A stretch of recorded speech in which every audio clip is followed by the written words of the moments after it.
ഇതൊരു സാധാരണ പെണ്ണായി നീ മനസ്സിലാക്കരുതേ.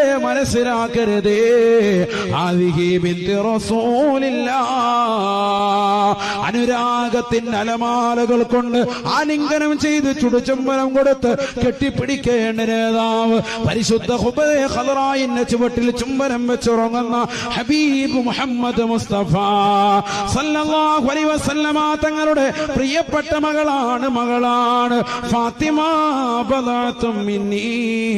ഫാത്തിമ എന്റെ കരളിന്റെ കഷ്ടമാണ് എന്ന് ആ പ്രവാചകർ പറഞ്ഞതാണ്.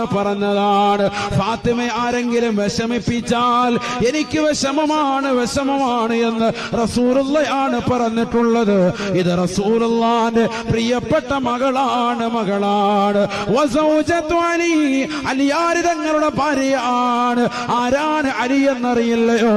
അന മദീനത്തുൽ ഇൽമി വലിയും ബാബുഹാ, ഞാൻ വിജ്ഞാനത്തിന്റെ പൂന്തോട്ടമാണ് എങ്കിൽ അതിലേക്കുള്ള കവാടമാണ് അലി എന്ന് അല്ലാഹുവിന്റെ റസൂൽ അവിടുത്തെ ശറഫാക്കപ്പെട്ട നാവിലൂടെ ലോകത്തിന് പഠിപ്പിച്ചതാകുന്ന വ്യക്തിയല്ലയോ?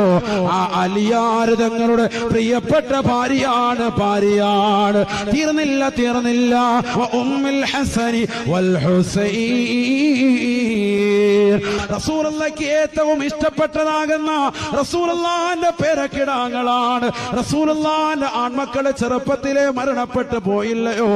ഇബ്രാഹിം ഉദാഹരണമല്ലയോ? ആ റസൂലുള്ളാഹിന്റെ മക്കള് മരണപ്പെട്ടു പോയപ്പോ റസൂലുള്ളാഹിക്ക് ഏറ്റവും പ്രിയം തന്റെ പേരമക്കളോടാണ്. ഈ ഹസൻ ഹുസൈൻ റളിയല്ലാഹു അൻഹുമയോടാണ്. ആ ഹസനും ഹുസൈനിന്റെയും ഉമ്മയാണ്.